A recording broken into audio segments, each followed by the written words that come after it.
Hello everyone and welcome back to the final episode of the Williams Pulse. Well, just for this season. My name is Archer and joining me here today is Kinsman. Hey everybody. We are so honored to have been your hosts this season. We have had such a fun time being the voices for Williams by bringing you news, sports updates, and interviews from faculty.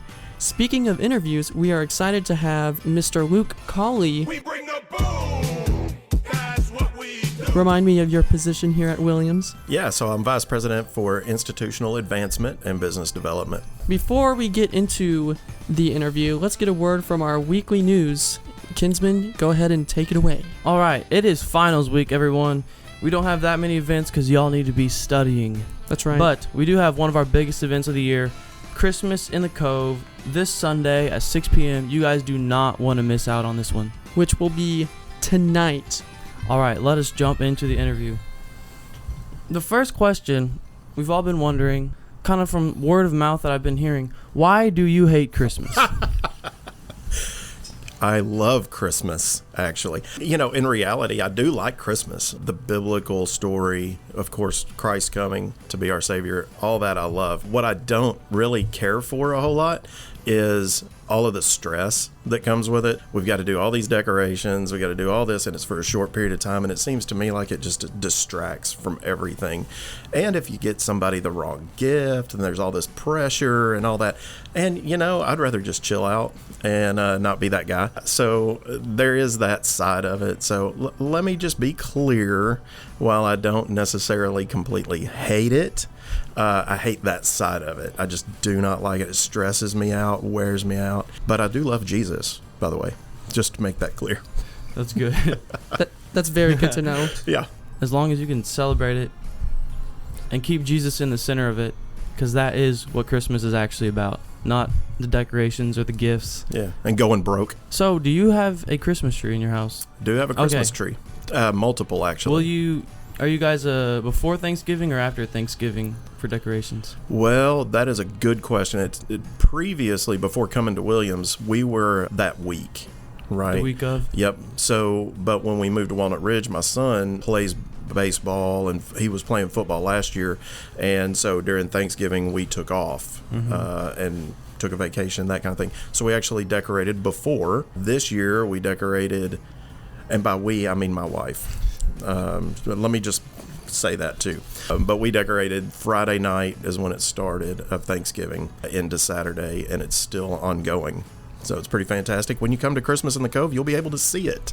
We are the drink house featuring different syrups and soft drinks. So do come by 101 Faculty Drive. You won't want to miss it. Our family is very firm on no Christmas decorations before Thanksgiving. Bless you.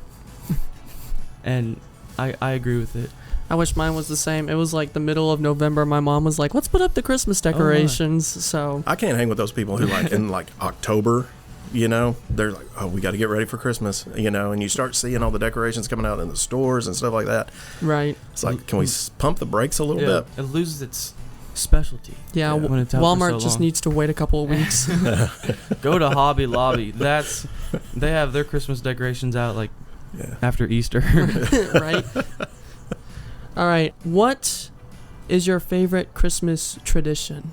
Wow. Favorite Christmas tradition. So we started this really early on, my wife and I did, when we had kids. Usually we would go to a Christmas Eve service at our church, and then we would all go home, jump into pajamas, get some hot chocolate, go driving around looking at Christmas lights.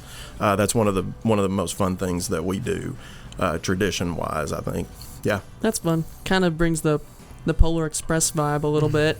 Going out in your PJs and going out to see Christmas lights. That's really fun. Maybe I should watch that sometime. Hey, Speaking of Polar Express, do you have a favorite Christmas movie? Wow. A favorite Christmas movie, man. Probably Christmas Vacation. Yeah, it's got to be up there. that's a good Yeah. one. I'm not a diehard as a Christmas movie guy, you know, so I don't play that way, but yeah. Moving on, what does Christmas mean to you and your family? Wow. For us, I mean, really, Christmas is that time to really reflect on what it means that Jesus came. And it's not just the idea that he came and was born of a virgin and all this stuff, but it's really the implications behind it. It is, if he had not come, right, where would we be? But because he did come, we have the opportunity to have right relationship with God once for all by his finished work.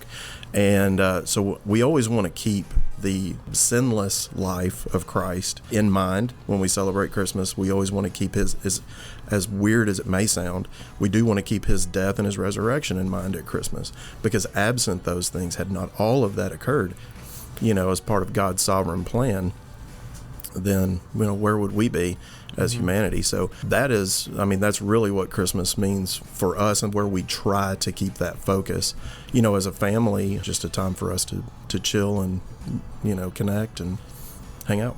Yeah, that's good. It's really easy to get distracted from that, during the Christmas time and holiday time. So, yeah, that is very, very good. What is the worst Christmas gift you've ever received? The worst Christmas gift Yes. I've ever received? Wow. Take your time. I will. I'm going to have to. I get so many great ones. The worst Christmas gift. Okay. So this is when I was little, and this is going to get a little bit weird. So my family, my extended family, okay, and when I was little, I'm saying about like 6 or 7, 8 years old, this kind of thing. Everybody was not really financially stable in a lot of ways at that point, but we all still like to get together and do the gift exchange thing and that kind of stuff. And we did an underwear Christmas where you find the most bizarre, kind of wild pair of underpants that you can find, and you do that as a gift exchange. And while it was one of the most interesting Christmas gift exchanges I've been a part of, I would probably have to say that's one of the worst. Nobody wants drawers for Christmas, man. It's just uncool. I think Archer does. He Wait was a telling minute. me in the car yesterday. Underwear and jeans, that's what he wants for Christmas. So I like black socks and handkerchiefs. I'm cool with that. You There got you to go. have a place to blow your nose, and you need good socks. All right, and one of my final questions I have, do you have any advice for people seeing extended family over the Christmas, trying to avoid just the awkwardness that can come about that sometimes? Absolutely. I'm a pro when it comes to that. So what you do when you first arrive at the place you're going to go, and truly it depends on how long you're planning to stay, but not that much. So what you want to do is you want to go in, you want to be seen, right? Make yourself visible, high five everybody, give hugs, shake hands, whatever you want to do. And then find yourself outside. So always bring a coat, maybe a hat, some gloves, scarf item, battery-powered socks, whatever, to keep yourself warm, and stay there. All right? Find a place, because there's always going to be that one cousin or something that you connect with that y'all are really cool with. Go outside, hang out with your cousin, get a cup of coffee, hot chocolate, something like that, a snack or two, maybe make a plate. Go and find a place and stay there. But it's very important that every so often you go in. Check back in. Yep, you're like, yep, still here. Everything's cool. Y'all doing good? Oh, it's great to see you. And then just book it right back out. All right. You might want to throw like a camp chair or something in the back of the car, bring with you, just in case their seating isn't great outside. You can always do that. Hand warmers are also encouraged. Go back inside. Sounds like a professional right there. That Yeah. is a good rundown. Bro, every year. For sure. Every year. Got any hot chocolate? No? Okay, well, right back outside. See you in Gone. a couple hours. Maybe I might have one bonus question. All right. Bonus question Bonus segment. round. All right. Eggnog or hot chocolate? Ooh, definitely hot chocolate. Definitely hot chocolate. If it has the word egg in it, I'm out. I'm out. Can't handle it. Really? Yeah. Have you always been like that? Just not like eggnog? Well, yeah, pretty much. It's like drinking a bowl of snot. It's just disgusting to me. So it's a texture thing, perhaps. Not so much necessarily the flavor side of it, but yeah, it's just the thick, and it's disgusting to me. So Interesting. I've Yeah. never heard someone describe eggnog like that. Yeah. does it make sense to you, though?